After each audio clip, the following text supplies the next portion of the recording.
warahmatullahi wabarakatuh. Perkenalkan, nama saya Ulfa Hanim, nomor BP 2022200002, kelas PB 1X2, jurusan S1 Manajemen, Universitas Dharma Andalas.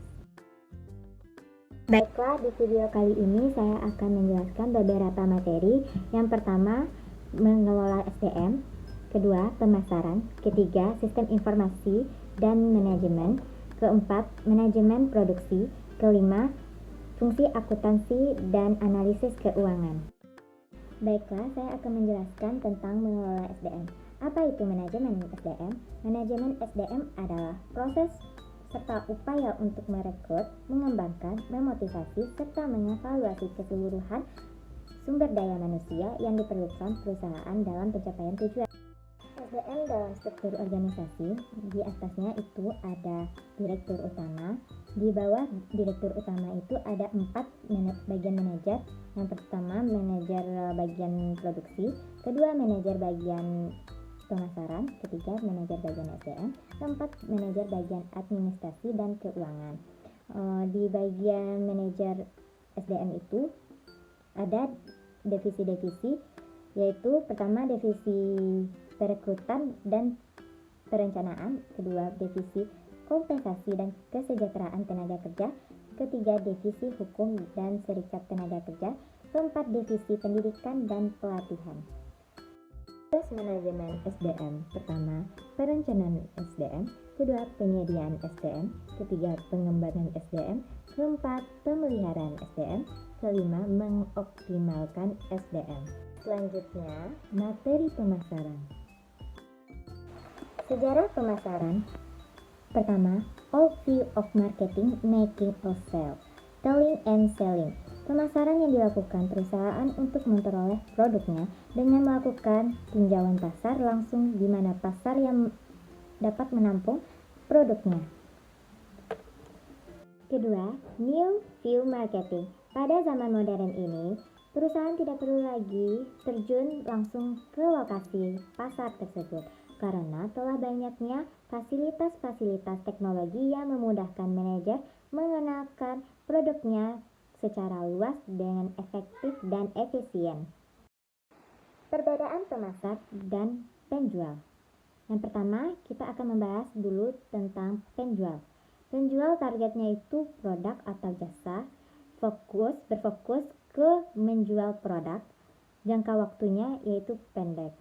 Sedangkan pemasar, targetnya itu pasar atau orang atau konsumen, berfokus memuaskan kebutuhan dan keinginan manusia, jangka waktunya panjang.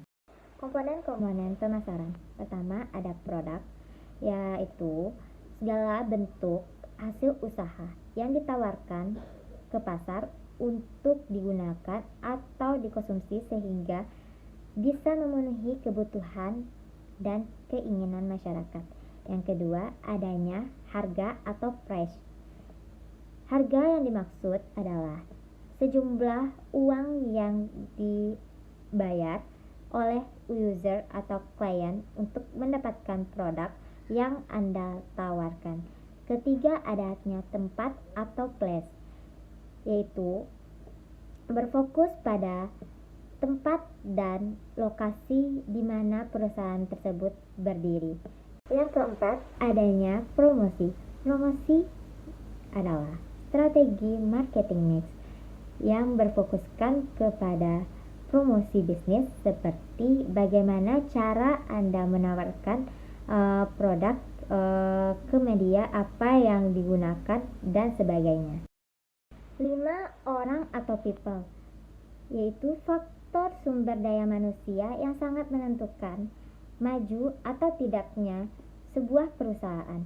Keenam, adanya proses. Proses ini mencakup bagaimana perusahaan melayani tiap permintaan oleh konsumennya, mulai dari memesan order hingga akhirnya mereka mendapatkan apa yang mereka inginkan. 7. Tampilan fisik. Tampilan fisik tempat usaha untuk menjelaskan bagaimana penataan bangunan dari suatu perusahaan tersebut. Adanya konsep 7M. Pertama, adanya misi atau mission.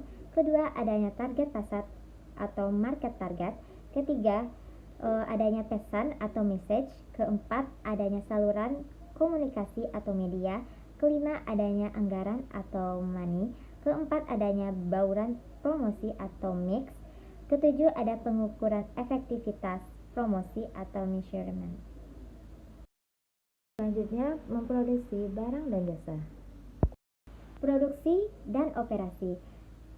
Pertama, operasi adalah aktivitas dan proses yang digunakan untuk membuat produk tertentu berwujud atau tidak berwujud.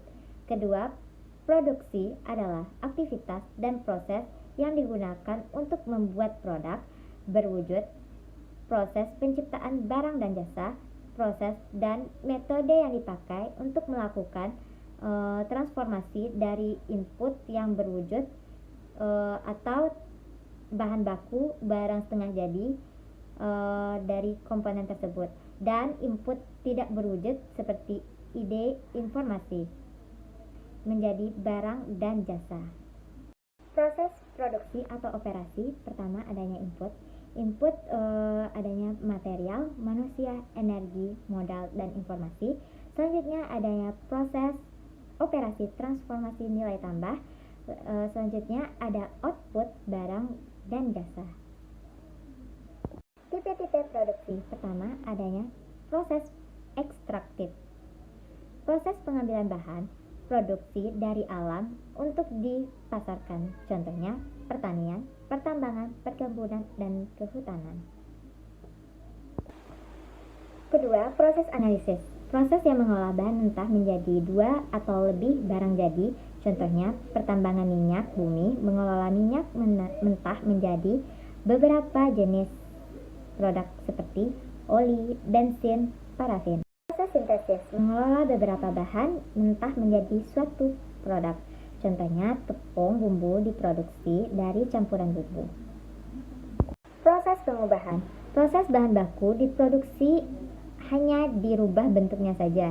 Contohnya, lempengan yang dibentuk menjadi badan mobil, penggergajian kayu menjadi meja atau kursi, dan lain-lain. Metode produksi ada 2, yaitu metode job shop dan metode batch. Metode job shop adalah penyelesaian pekerjaan ditangani oleh seseorang atau sekelompok orang. Yang kedua, metode batch adalah tugas dalam pekerjaan dibagi menjadi beberapa bagian. Setelah satu tugasnya selesai, dilanjutkan ke bagian berikutnya atau spesialis tugas. Tugas dikerjakan secara berkelanjutan, mengalir dari bagian ke bagian. Sistem informasi manajemen.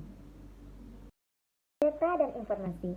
Data merupakan sebuah hasil dari pengukuran atau pengamatan suatu variabel yang bentuknya dapat berupa kata-kata maupun angka. Informasi adalah pesan atau ucapan atau ekspresi atau kumpulan pesan yang terdiri dari order, squares, dari simbol atau makna yang dapat ditafsirkan dari pesan atau kumpulan pesan.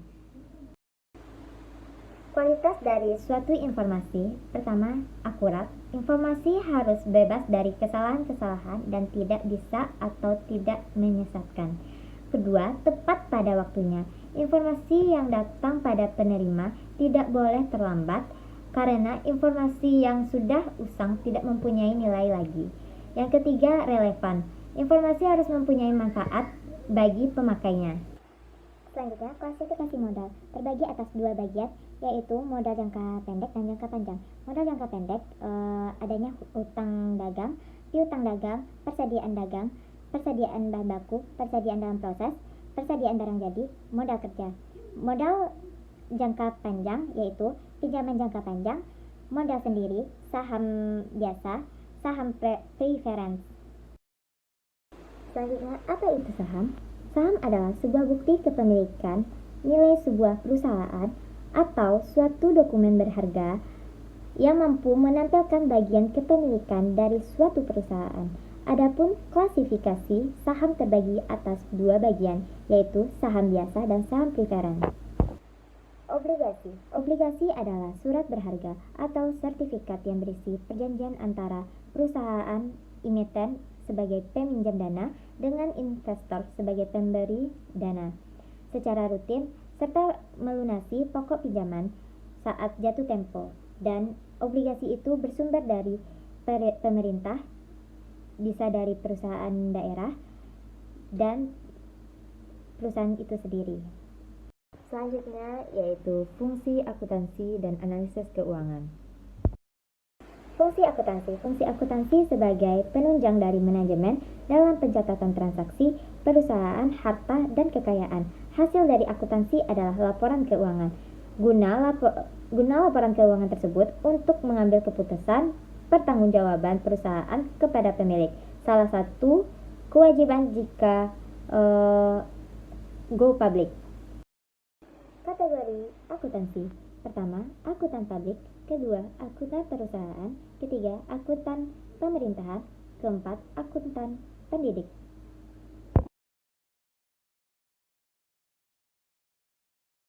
Selanjutnya, laporan keuangan. Setiap jenis laporan yang meringkas status keuangan suatu perusahaan untuk membantu dalam pembuatan laporan keuangan dibagi atas 3 bagian, yaitu pertama, neraca, laporan keuangan yang merincikan aktiva, pasiva, dan modal sendiri. Yang kedua, laporan laba rugi. Laporan keuangannya merincikan pendapatan dan pengeluaran tahunan suatu perusahaan sehingga dapat memperlihatkan laba atau rugi tahunan sebuah perusahaan. Ketiga, laporan arus kas. Laporan keuangan yang menjabarkan pendapatan dan pembayaran uang kas suatu perusahaan setiap tahunnya. Lanjut, anggaran. Anggaran adalah laporan terperinci mengenai perkiraan pendapat dan pengeluaran untuk suatu periode. Fungsi anggaran pertama, membantu dalam perencanaan, pengendalian, dan pengambilan keputusan internal. 2, untuk menelusuri kinerja mingguan dan bulanan.